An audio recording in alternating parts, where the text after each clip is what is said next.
자, 그러면 이런 데이터베이스를 이용해서 계산하는 기능을 가진 게 데이터베이스 함수입니다.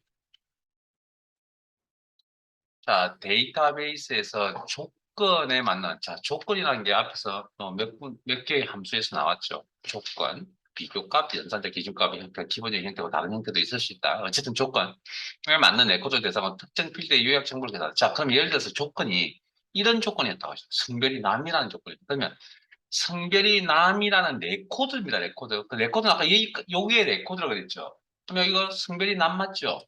성별이 남인, 자, 조건 처리 어디서 했죠? 성별 필드에다 조건 처리했죠. 작업의 단위는 필드 단위로 이루어진다. 됐습니까?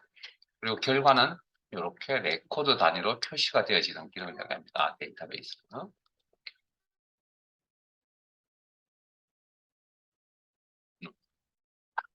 인에서 그다음 특정 필드죠. 구입 총액의 뭐 예를 들어서 합을 계산하겠다. 그럼 요거잖아요. 암산하는 방법 기억나세요? 시트상에 두 개 이상의 셀을 선택하면 상태 표시줄에 평균 개수 합계값이라는 요약 정보값이 집계값들이 여기 나타나 있다. 그래서 482만 천 이라는 내용을 데이터베이스 함수로 처리를 한다면, 자, 일단 형식은 어떤 함수명이 되든 다 똑같습니다. 이꼴 데이터베이스 함수명, 가로 열고 데이터베이스 셀 범위를 이야기하는 거고요. 그다음에 두 번째 인수가 계산할 필드명, 셀 주수를 셀 주수. 그다음에 조건이 작성이 되어져 있어야만 데이터베이스 함수를 사용할 수가 있다. 조건 범위. 그러면 조건 어떻게 작성하냐고요? 자, 성별이 남이라는 조건이었다면 이거 작성은 이렇게 합니다. 데이터베이스에서 필드명을 적고요. 필드명, 성별. 아래에 기준, 남이라, 기준값, 조건값, 남이라고 적습니다. 이렇게. 네?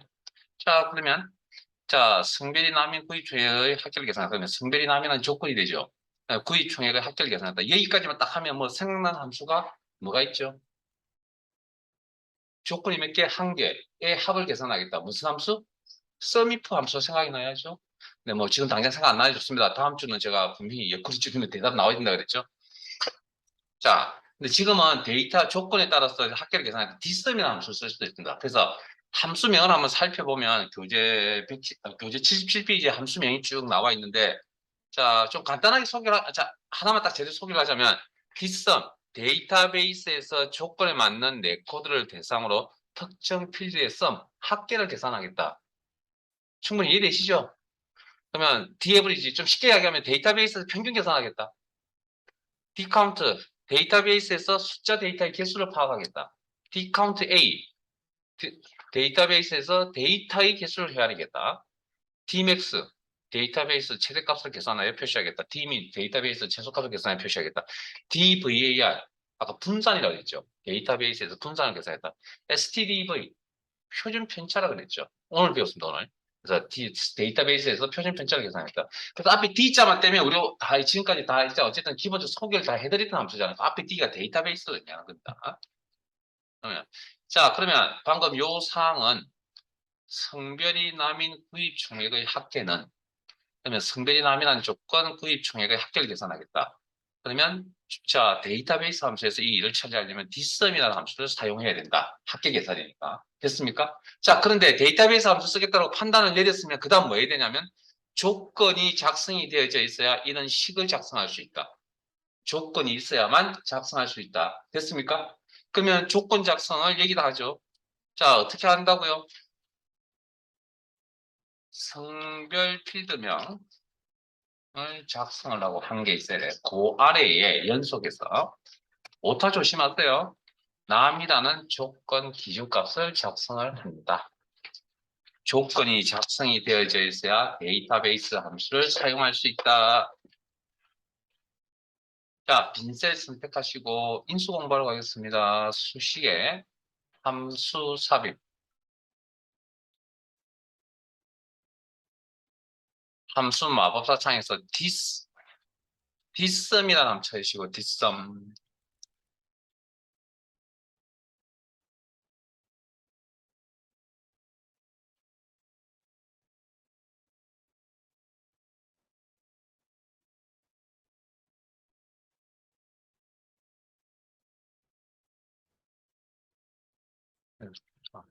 있어. 찾았습니까? 확인. 자, 그러면 첫 번째 인수가 데이터베이스죠.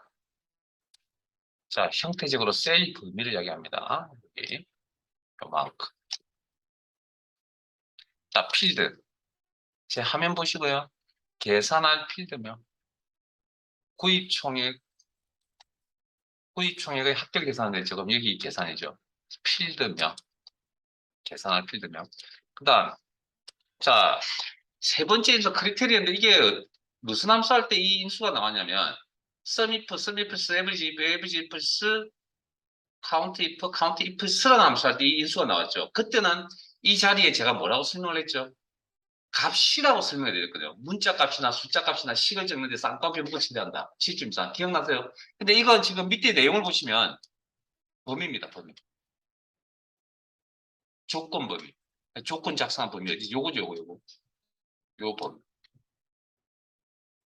혹시 이거 작성 안 하신 분은 요거 이용하세요, 요거. 다 작성했을 거라 믿는데 안 하시면 혹시나 그래도 안 하신 분 있으시면 요거 선택하시면 됩니다.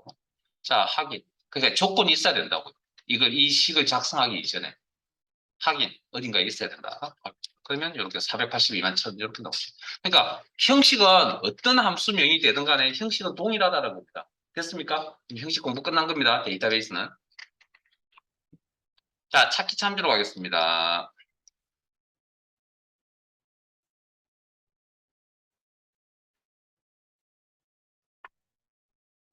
시트명 찾기 참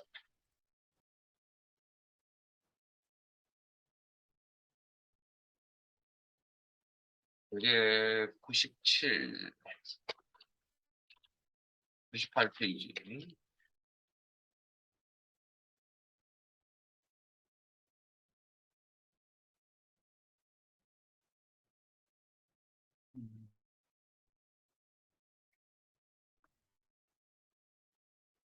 자, 행 번호를 표시해주는 함수가 있습니다. row라고 합니다. row. 그러니까 요거면 요거. 우리 행머리글에 있는 요 번호, 행번호라고 합니다. row라는 함수를 써서 표시합니다. 사용 방법이 두 가지인데, 자, 빈셀 선택하시고, 이권, row, 행번호를 표시해줍니다. 자, 가로 열고 닫고 인수 없이 작성합니다. 이때는 어떻게 해석하냐면, 해당 셀의 행번호, 해당 셀이 B4셀이죠. 몇 행? 4행이 되겠죠. 그래서 4라는 값을 이렇게 나타냈죠. 자, 또 다른 방법은, 자, row, 가로 열고, 이런 걸 이제 뭐 여러 형태로 좀 보여주는 이유는 필기 시험 때문에 그런 거니까, 특정 셀 주소를 클릭합니다. 그러면 특정 셀 주소의 행번호, 제가 A5셀을 참조했거든요. 그럼 A5셀 5가 되겠죠. 행번호를 표시해주는 함수가 있다면 열번호를 반대급부로 열번호를 표시해주는 함수도 있겠죠. 그러면 이걸 그때는 칼럼이라는 함수를 씁니다. 칼럼. 자, 가로 열고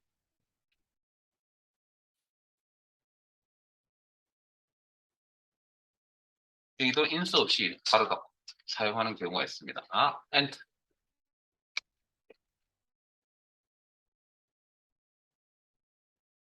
그러면 해당 셀의 열번호니까 B8셀이거든요.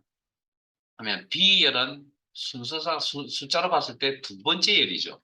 순서상. 그래서 2라는 값을 표시해 줍니다. 자, 이걸 열번호를 표시해 주세요. 칼럼 바로 읽고 특정 셀 주소를 하나 클릭. 그러면 A9셀. A9셀은 A열이죠. A열은 순서상 첫 번째 열입니다. 그래서 1이라는 값을 번호를 표시해 줄 거니까 1 값을 표시해 준다. 밑으로 가겠습니다. 밑에 또 데이터가 나열되어 있는 부분들이 있군요. 이렇게. 자, 혹시 행과 열을 구분하실 줄 아세요? 이게 B열이죠. 이게 12행이죠. 행과 열은 방향성입니다. 행과 열은 방향성이라고요.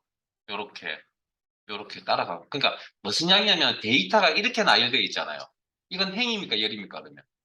방향성이라니까요. 행입니다. 행, 이게. 이게 열입니다. 열.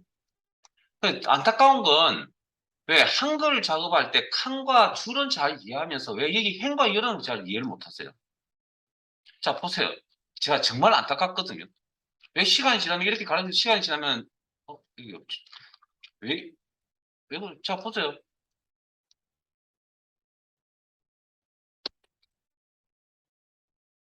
가르쳐 줄, 자, 보세요.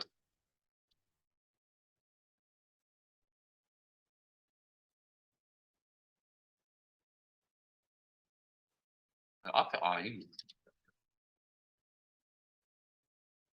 이거 뭐라고요? 줄. 이게 분명히 제가 첫 시간에 행이라고 그랬잖아요. 이거 방향성 아닌가요? 가로 방향. 이건 세로 방향. 이거 뭐라 그러죠? 여기서 칸이라고 그러죠. 그 엑셀에서는 열이라고 한다니까요. 근데 왜 칸과 줄은 잘 이해하면서 왜 행과 열은 이해를 못했어? 똑같은 건데. 표현만 바뀌었을 뿐. 그걸 원인을 저는 어디서 찾는 줄 아세요? 수학에서 찾습니다. 행과 열 그러면 뭐가 생각납니까, 혹시? 여러분들 때는 행렬이라는 걸 배웠나요? 행렬. 행렬. 아마 그것 때문이지 않을까나 생각이 저는 다분히 들거든요. 뭐 어찌됐든 그래서 행과 열은 방향성이라는 거, 데이터가 나열되어 있는 방향을 보고 행과 열을 판단하는 겁니다. 행과 열 다음 주에 또 나올 겁니다. 자, 그러면 제가 지난 시간에 이런 이야기 했죠. 우리 데이스라는 함수 배운 거 기억나세요? 데이스? 기억이 잘 안 났어요. 다행이고요. 혹시 안 나시는 분들 눈빛으로 지금 안 난다고 눈빛을 저한테 보내주시는 분이 있으신데, 어, 이번 주말에 요, 여기서 했던 거 있죠. 함수 날짜 시간부터 점점점 찾기 참조까지 한 번 더 해보세요. 기본 함수명 다 알고 계셔야 됩니다. 그래야 오늘 교재에 있는 함수 문제 실습을 안 할 겁니다. 다음 주 화요일부터 할 겁니다. 할 거니까 차근 그냥 조금씩 할 겁니다.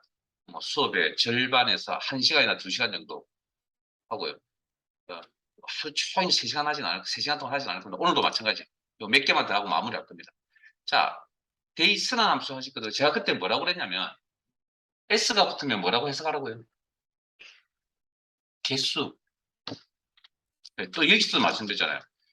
여기 먼스서에 S 붙었잖아요. 인수에서도 S가 붙으면 뭐라고 해석하라고요? 개수의 개념으로 해석하세요. 자, 그러면 여기도 마찬가지로 함수명이 지금 보고 계시는 찾기 참조 시트에 로우스라는 함수 보이네요. 개수, 무슨 개수? 횡개수 이꼴 로스 바로 열고 어레이 데이터의 범위. 그러면 이렇게 한 개, 두 개의 행이 존재한다. 충분히 이해되실 만한 내용이고요. 자, 그러면 반대급부로 로스가 있으면 칼럼스라는 함수도 있겠네요. 자, 이꼴 칼럼스 바로 열고 그러면 열 방향성 세로 방향 바로 닫고 엔터.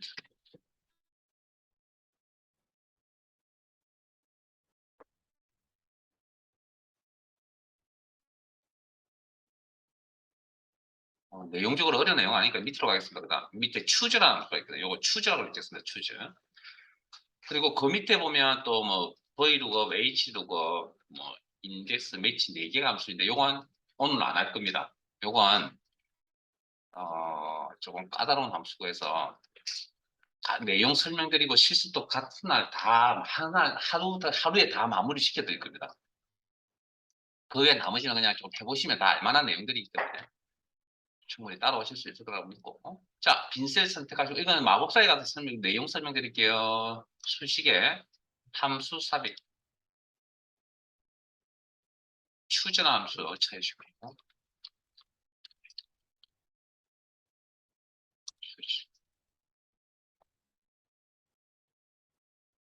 확인.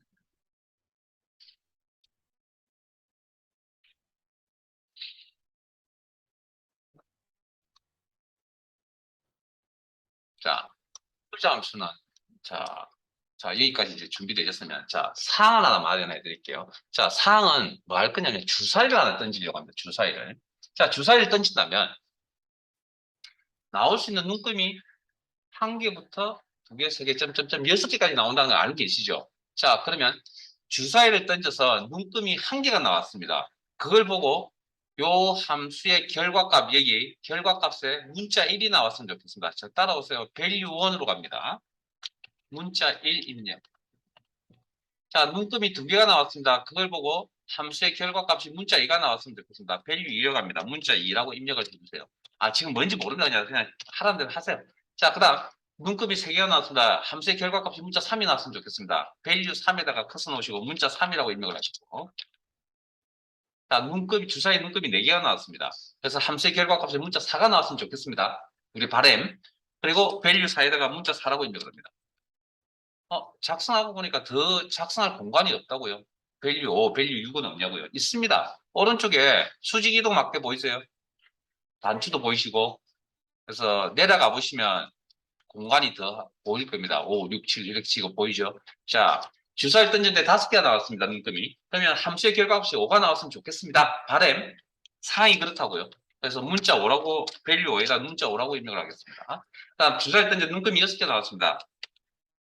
함수의 결과값이 문자 6이 여기에 표시가 되었으면 좋겠습니다. 그래서 value 6에다가 문자 6이라고 입력을 해주세요. 자, 입력이 문자 1, 2, 3, 4, 5, 6 입력이 다 되셨다면 자, 다시 이동 막대를 통해서 위로 올라갈게요. 이동 막대나 단추 통해서. 첫 번째 인수로 갑니다. 인덱스 넣습니다. 위치에. 자, 엑셀 프로그램이 눈금이 한 개가 나왔는지 두 개가 나왔는지 알 수 있어요. 엑셀 프로그램 자체가. 엑셀 프로그램에 눈이 달려있지 않죠. 그러니까 한 개가 나왔는지 두 개가 나왔는지 점점점 6개가 나왔는지 모른다는 거죠. 그래서 그 눈금이 한 개가 나온 걸 보고 여러분들이 일을 대신해 줄 겁니다. 엑셀에 눈이 되어 줄 겁니다. 엑셀 프로그램에. 확인은 눈금이 한 개 나온 걸 확인을 하고 인덱스 넘이라는 첫 번째 인수 자리에 정수값 1이라고 입력을 합니다. 그러면 함수의 결과값이 1이 나온 거 보이세요?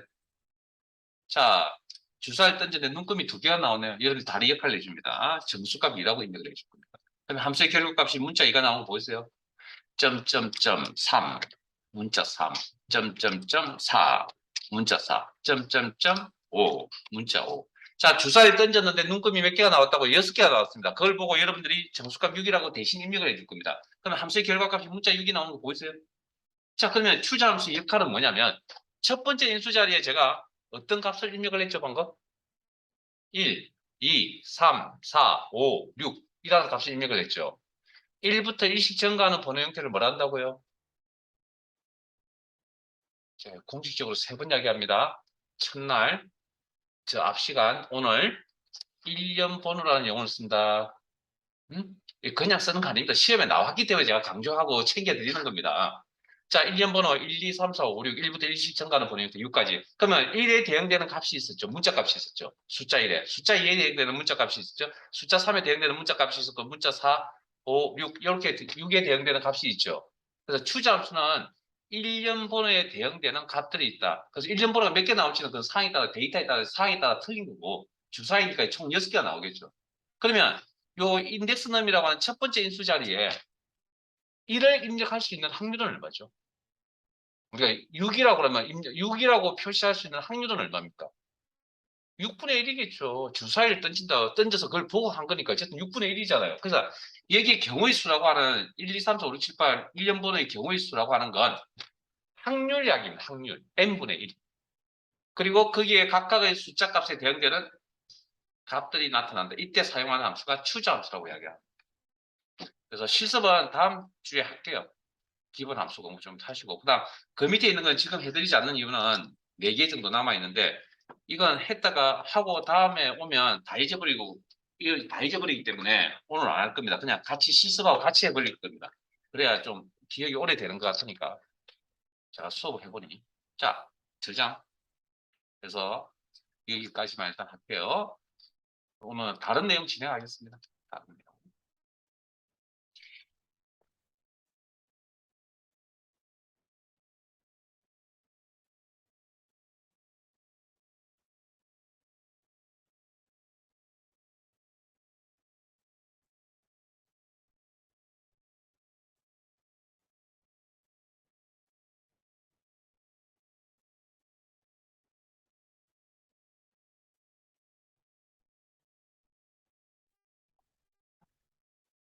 자 시트 이동 단추를 통해서 앞으로 넘어갈게요.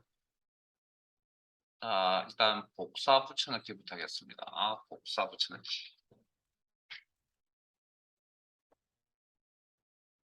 복사 단축키가 뭐죠? 뭐 컴퓨터에서 계속 써오고 계셨으니까 컨트롤 C라는 거 알고 계실 거고, 붙여넣기 단축키는 컨트롤 C 따로 이제 더 이상 이야기하지 않겠습니다. 당연히 알고 계셔야 되고요. 자, 그다음 자 내용을 정리하기 앞서서 B열, C열, D열과 그 나머지 열과의 크기 차이가 나고 있는 거 보이세요? 열너비 크기 차이 나는 거 확인하셨어요? 요거. 네? 열너비 차이 나는 거 확인하셨죠? 크기 차이. 오케이. 자, 그거만 확인하고 출발하겠습니다, 이제. 저희들 교재는 몇 페이지를 펼쳐 놓으시냐면 69페이지를 펼쳐 놓으시고,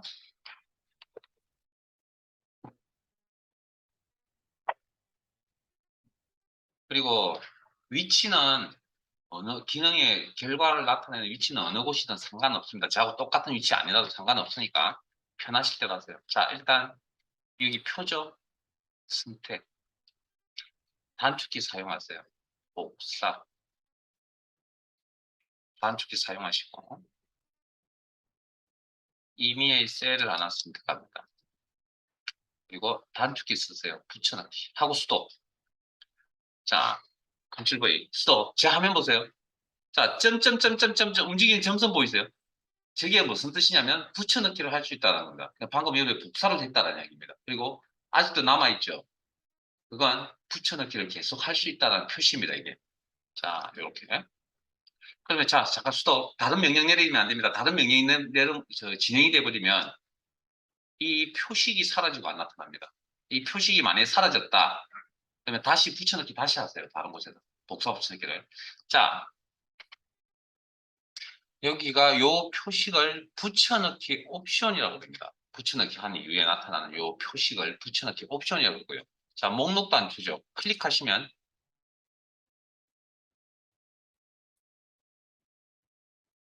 이렇게 다른 내용이 진행이 되어 버리니까 사라져 버렸죠. 뭐 삽입 삭제 아시죠? 이런 거? 뭐 알아서 하시고 그냥 안 지워도 됩니다. 그냥 그 다른 빈 공간에 하세요. 제가 그래서 위치는 상관없다고 그랬잖아요. 제가 공간에 압박되면 그렇습니다. 자, 자, 붙여넣기 옵션이라는 게 여기 생겨나거든요. 자, 여기 누르시면 엑셀이라는 프로그램이 이제 붙여넣기에 옵션이 굉장히 많습니다. 방금 여러분들이 컨트롤 V라고 누른 거 있잖아요. 그건 뭐라고 하냐면 모두 붙여넣기라고 합니다. 모두 붙여넣기. 그래서 제가 수식 시작할 때 뭐라고 했냐면 복사 붙여 기본적인 우리 머릿속에 있는 복사 붙여넣기는 뭐라고요? 엑셀이라는 내용과 엑셀의 글자 색깔 빨강을 같이 가져가는 거랬죠. 기억났어요? 우리가 빨간색 엑셀을 복사하면 빨간색 엑셀이 나온다고 설명드렸잖아요. 그게 우리가 알고 있는 복사의 개념이죠. 그게 모두 붙여넣기라고요. 그 개념이. 근데 부분 이제 다르게 나타나는 결과도 있어요. 그래서 그냥 내용 이해하기 쉬운 것만 할게요.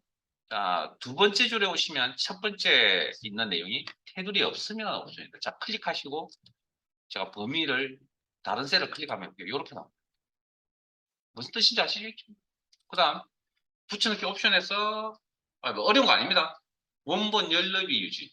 그러면 원본의 자 B열, C열, D열 사이즈와 제 화면 기준 F, G, H열 사이즈 분명히 틀리다 그랬잖아요, 제가. 그래서 사이즈가 안 맞죠. 그래서 원본에 있는 B, C, D 원본에 있는 사이즈를 맞추겠다. 그다음에 자 바꾸기는 원본에 있는 값의 행과 열의 위치를 바꾸는 거예요. 그러니까 90도로 이렇게 돌리는 겁니다. 이렇게 클릭해 보시면 보이세요, 이거? 돌아간 거? 90도로. 그래서 표를 만들고 나서 표의 방향을 좀 90도 틀으라고 하는 경우도 간혹 있거든요. 문서 올렸는데, 결제를 올렸는데, 이거, 뭐, 행에 있는 걸, 열에 있는 걸 행으로 이렇게 제목을 옮기라고 하는 경우들 있잖아요. 그럴 때 이제 쓰셔야 됩니다. 미리 만들어 놓은 작업하는 내용이 있기 때문에. 자, 붙여넣기 옵션에. 그럼 밑으로 가면 제가 이제 복사 붙여넣기는 뭡니까? 서식을 같이 가져가는 거잖아요. 내용과 서식. 그거 내용이라는 게 엑셀에서는 데이터 값을 이야기합니다. 값만 붙여넣기. 서식 없이 값만 붙여넣기. 그 다음에 네 번째 줄에 가시면 서식 있거든요. 서식만 붙여넣겠다. 내용은 안 하고, 내용 없이 서식만 붙여넣겠다. 자, 그 다음 혹시 뭐 그림 파일, 도형 이런 거 아시죠? 문서 작업을 해본 경험 있으시다면. 자, 그 옆에 보시면 연결하여 붙여넣기라는 게 있는데 요건 연결은 수식입니다. 그래서 제가 이걸 앞에서 수식을 하기 전에는 이걸 설명을 드릴 수가 없기 때문에 수식을 하고 지금 넘어온 거거든요. 그러면 이렇게 참조. 셀 주소에서 데이터를 가져온다. 참조. 자, 그런데 이상한 점이 있으세요? 여기 영값 있잖아요. 영값. 자, 여기 데이터 없잖아요. 원본에. 참조해서 가져온 건데 없잖아요. 자, 이거 기본적인 규칙입니다. 뭐냐면 엑셀 프로그램상에 이렇게 되어 있습니다. 빈 셀, 공란에 있는 셀을 참조하면 뭘로 표시해 주겠다고 약속이 되어져 있는 0값으로 표시하겠다는 게 기본값입니다. 0값으로 표시하겠다는 게 기본값이라고. 자, 그 다음 뭐 네 번째 줄에 그림으로 붙여놓겠다. 그러면 요거 그림 그림 파일이라고 생각하세요. 그림 파일. 그 다음 그 옆에 연결된 그림이라는 게 있어요. 연결된 그림. 클릭하면 자, 연결이라는 건 수식 개념이면 그러면 B2에서 D5까지의 범위를 이야기하는 거죠. 자, 그러면 연결이라는 개념은 자, 이 저점점점점은 다른 명령이 진행이 돼 엑셀 기능이 진행이 돼 버리면 자동적으로 사라집니다. 의도적으로 사라지시 자, 그래서 제가 여기다 코리아 선택하고 한글로 한국이라고 있는 거예요. 그리고 엔터 치면 연결이잖아요. 그러니까 얘기가 바뀌는 거죠. 내가 많이 다시 코리아로 다시 바꿨습니다.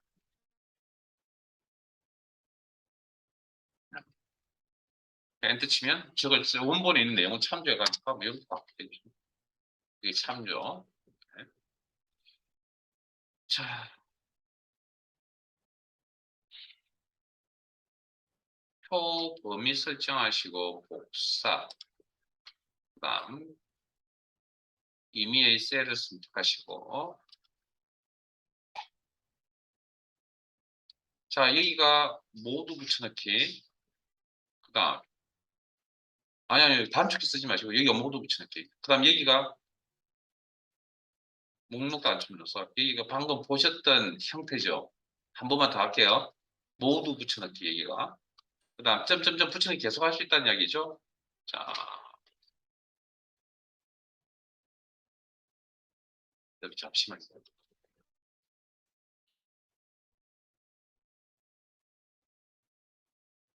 점점 붙여넣기 계속 할 수 있다. 자, 셀 선택. 붙여넣기 목록 단축해서 똑같은 한번 더 할게요. 해둘이 없어. 빠르게 진행할게, 빠르게.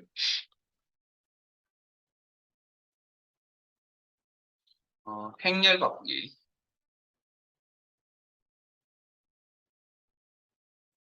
가만있어 보면, 연립이 유지가 틀렸네요. 원본 연립이 유지. 옵션도 한 번 더 확인하시고. 그래서 굉장히 많습니다. 그래서 잘 사용하시면 되게 편합니다, 이게. 그 다음에 그 세 번째 줄에 값만 붙여넣겠다. 다음, 서식만 붙여넣겠다.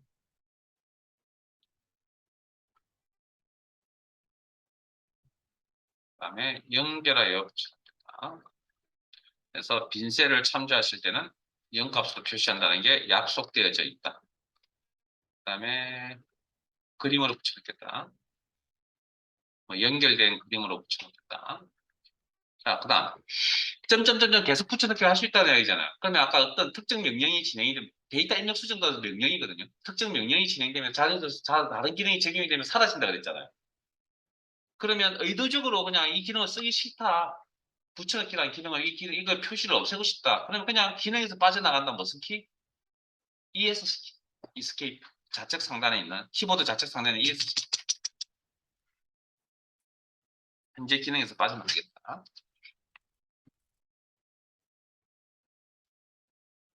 자, 그다음 그래서 방금 하셨던 옵션들 중에 그림 옵션이 있었죠. 응? 그림으로 붙여넣기. 그 다음에 연결 옵션이라는 게 옆에 있었죠. 연결하여 붙여넣기 라는 표현을 쓰기도 하고요. 그 다음에 연결된 그림이라는 옵션이 있습니다. 그다음에 문제에 나온다면 연결하여 그림 붙여넣기 옵션. 요 세 가지 정도만 좀 기억을 하세요. 자, 그 다음. 과연, 자, 이런 생각을 해봅시다. 복사 붙여넣기의 기능이 지금 여기에 보시는 이것들밖에 없을까요? 라는 질문을 던졌을 때 그 해당 메뉴의 맨 끝에 보면 이렇게 내용이 보일 겁니다. 저런 게 달려져 있다는 건 해당 기능이 추가로 더 있다는 얘기입니다. 저게 뭐냐면 값을 설정할 수 있는 창을 표시해 줍니다. 그걸 대화 상자라고 했거든요. 선택하여 붙여넣기 대화 상자가 이렇게 화면에 나타난다. 방금 하신 거 외에도 여러 가지 또 다른 내용들이 더 있습니다. 추가로. 네? 이런 값을 설정할 수 있는 창을 대화 상자라고 합니다. 그래서 쭉 그냥 대충 한번 훑어보시고요. 일단 취소하겠습니다. 요건 조금 이따 다른 예제에서 다룰게요. 요 부분은. 자, 그러면 우리 교재 69페이지에 가시면 별거 없습니다. 자, 파일 열게요. 파일 탭에 열기, 찾아보기, 이론 폴더 아래에 기본 작업 7 파일입니다. 기본 작업 7 파일.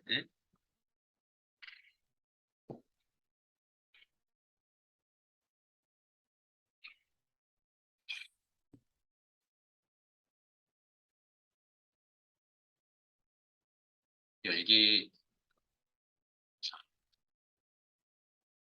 교재는 69페이지고요. 혹시 지금 화면 보고 계시죠? 시트 이름이 그림 1. 혹시 지금까지 파일 열었을 때의 모습과 좀 다른 점이 있으세요? 현재 시트의 차이점. 차이점 보이세요? 회색 선이 보이고 안 보이고 차이죠. 이 회색 선을 뭘 한다고요?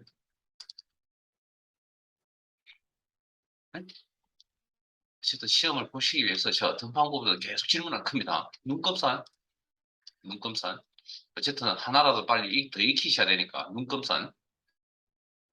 필기시험 보실 때 용어 공부한다고 고생하잖아요. 그냥 수업 중에 이렇게 그냥 많이 알고 갔어요. 그러면 뭐 특별히 공부 안 해도 느낌상 이렇게 오는 게 있습니다. 자, 문제 읽겠습니다. 69페이지에 그림 1시트에서 그림 복사 기능을. 자, 그림 복사라는 게 복사 기능 중에 아까 그림 연결의 그림 이런 것들이 있었잖아요. 뭐 그런 내용을 이야기하는 겁니다. 그 중에 이제 그림 복사 기능을 이용하여 문제에서 주어진 양식 조각으로 양식 조각이 아니라 표들을 이야기합니다. 이 표 세 개, 하나, 둘, 세 개. 양식 조각으로 다음 그림과 양식을 만드시오. 그래서 자, 지금 자, 화면상에 작성일 작성자 표가 보이네요. 단축키 써세요. 복사. 그리고 위치는 B2셀인가요? B2셀 선택. 단축키 써세요. 컨트롤 V. 하시면 붙여넣기 옵션을 이용해서 옵션 중에 뭐 그림이라는 옵션이 있죠. 이게 그림 복사 기능이라는 부분입니다. 이겁니다, 이거.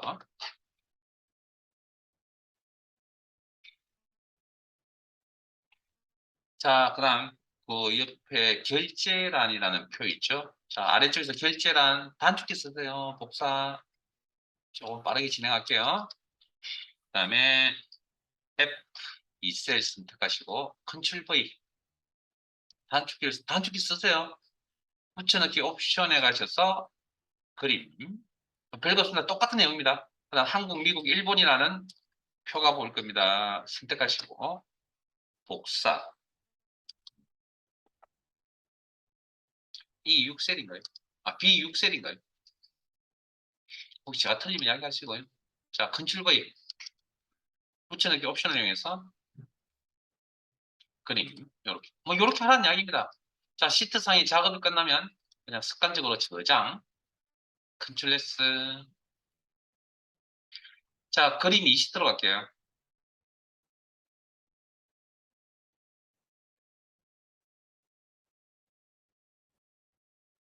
교재 70페이지입니다. 시트면 그림이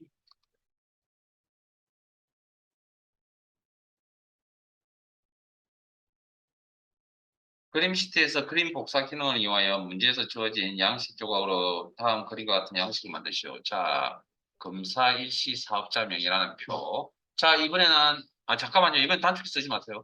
이번엔 위에 있는 명령 단축 쓰세요. 아, 잠깐만요. 이 용어도 잠깐 전달해 줘요. 클립보드라는 게 있죠. 클립보드.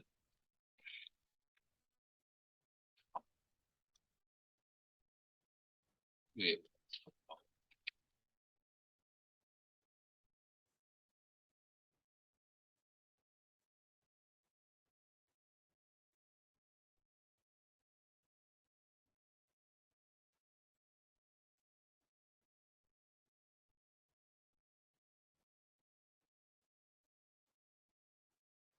요겁니다. 그래서 요거 어떻게 해서 하시냐면 그냥 임시 저장소라고 써놨어요. 임시 저장. 그러니까 복사 붙여넣기는 임시 저장이죠. 그렇게 해서 클립보드라는 표현을 씁니다. 자, 자, 우리 이제 내용 진행할게요. 표 선택하시고 복사. 명령 단추 이용하세요. 클립보드 그룹에 있는 복사. 그리고 위치는 15인가요? A15. 붙여넣기 목록 단추 이용하셔서 그림. 이렇게. 요 기능 이용해서 처리하세요. 요 기능. 그다음 결제란도 마찬가지.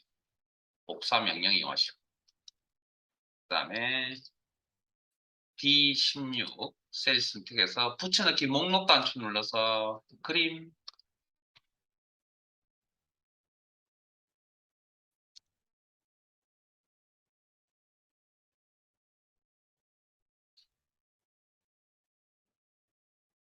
작업자 사고 발생해나 복사.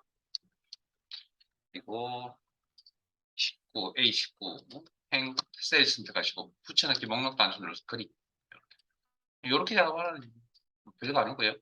자, 작업 끝났으면 그냥 제작하고 넘어가겠습니다. 그래서 실제 시험에 어떻게 나오냐면 이 문제가 자, 그림 3시트로 넘어갑니다. 자, 그림 3시트로 이동하시고 페이지는 72페이지고요. 실제 시험에 나왔던 기출문제거든요. 이렇게 나왔거든요. 그래서 한번 해보세요. 충분히 하실 수 있을 겁니다.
저 실습시키고 확인하러 다니지 않습니다.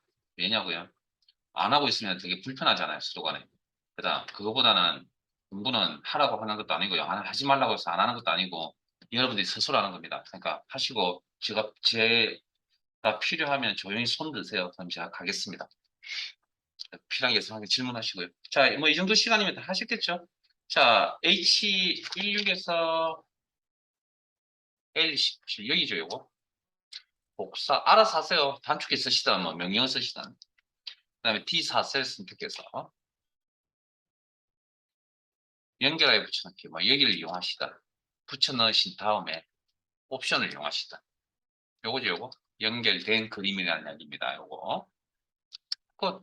그리고 이거 지우지 말라 그랬죠. 그 다음, 시험 보시다 보면, 아, 요거 마음에 안 들죠, 이거. 예? 사이즈가 예뻐서 마음에 안 들죠. 그때도 시험에서 이거 함부로 건드시면 안 됩니다. 시험은 내 마음에 안 든다고 함부로 건드리는 게 시험이 아니고요. 실제 이렇게 이제 사이즈 좀 맞춰서 냈으면 좋겠는데, 그렇지 않다고 해서 여러분들이 함부로 조정하시는 거 아닙니다. 문제에서 야기가 없으면 절대 조정하는 거 아닙니다. 그냥 이대로 두시는 게 이게 정답이라고. 근데 실제는 이렇게 안 나옵니다. 딱 맞춰서 나옵니다, 실제. 눈에 안 거슬리게. 근데 이건 이제 출판사에서 이제 작업을 하다 보면 이렇게 되는 경우도 있기 때문에. 자, 작업 끝났어요. 자, 앞으로 제가 특별한 말을 하지 않더라도 시트상에 작업이 끝나면 스스로 알아서 컨트롤 S 꼭 눌러주세요. 습관화시킬 거고, 이유는 때가 되면 말씀드릴게요. 자, 파일 탭에 열기,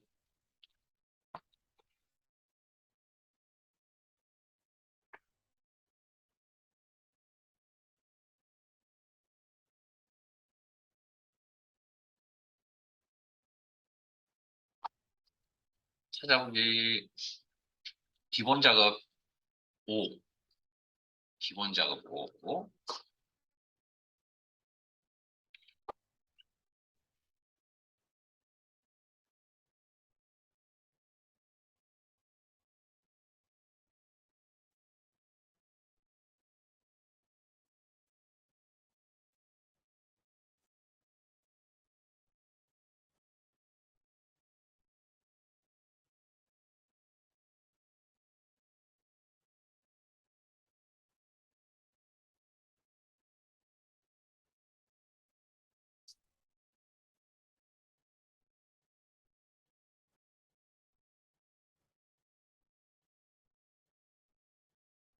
요거 설명드리고 쉴 거니까, 쉬는 시간이 좀 안 맞을 수 있으니까 그냥 요거 다 설명드리고 시작할게요. 음,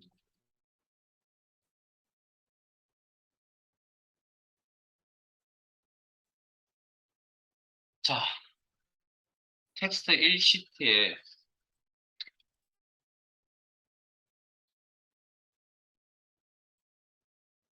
다음 지시사항에 따라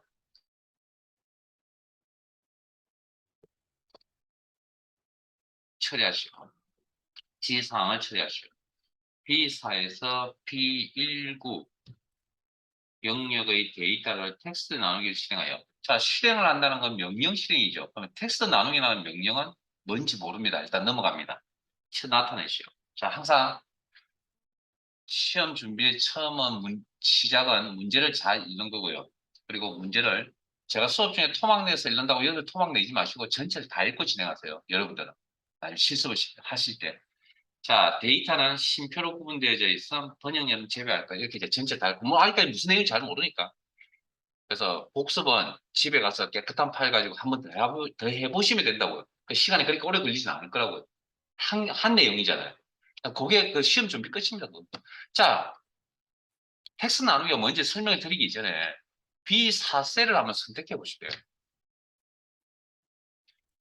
자, 이 데이터는 자, 지금 화면에 보이시는 이 자료는 몇 개의 셀에 입력이 되어 있는 자료죠? 몇 개의 셀에 입력되어 있는 자료입니까? 한 개입니다. 어떻게 확인하냐고요? 클릭해보면 알죠. B4셀 클릭해보니까 뭐 여기 다 있잖아요. 그래서 이 이야기를 아마 언급을 한 것 같기도 한데 자, 그럼 다시 한번 더 하죠. 문자 데이터는 오른쪽 셀에 지금 데이터 없죠? 네? 데이터 없죠? 오른쪽 셀에 비어 있으면 여기까지 설명하셔야겠네. 화면을 침범합니다. 근데 오른쪽 셀에 데이터가 있잖아요. 있으면 이렇게 화면에서 가려진다고요. 그러면 이 녀석이 없죠? 그러면 사라지죠. 자, 그러면 이제 어쨌든 뭐 그런 형태를 가지고 있고요. 이런 지금 B4셀을 선택했을 때 이 데이터를 가지고 엑셀 기능을 적용할 수 있을까요, 우리? 이 데이터를 가지고. 적용하기가 힘들 겁니다. 왜냐하면 의미 있는 데이터가 한 셀에 다 들어가 있잖아요, 지금. 의미 있는 데이터 이렇게 한 셀에 다 들어가 있잖아요. 그럼 저걸 엑셀의 기능을 제대로 쓰려면 저 데이터들이, 의미 있는 데이터들이 각각의 셀에 들어가 있어야 되겠죠. 하나의 셀에. 그러려면 저걸 어떻게 해야 되니까 쪼개야 될까? 그 쪼갤 수 있는 기준이 보이세요? 저 데이터를 쪼갤 수 있는 기준이. 뭘 기준으로 데이터를 쪼개면 의미 있는 데이터 하나씩 들어갈까요? 지금 현재 자료는. 쉼표를 이용하면 될 거 아니에요. 그 개념이 텍스트 나누기라고 하는 거예요. 텍스트 나누기. 그래서 실제 기능의 적용은 개념은 그렇고요. 기능은 뭐 여기 있으니까 따라서 한번 해보시면 되니까 여기까지 일단 저장해 두시고 쉬는 시간이 다 된 관계로 그냥 쉽시다.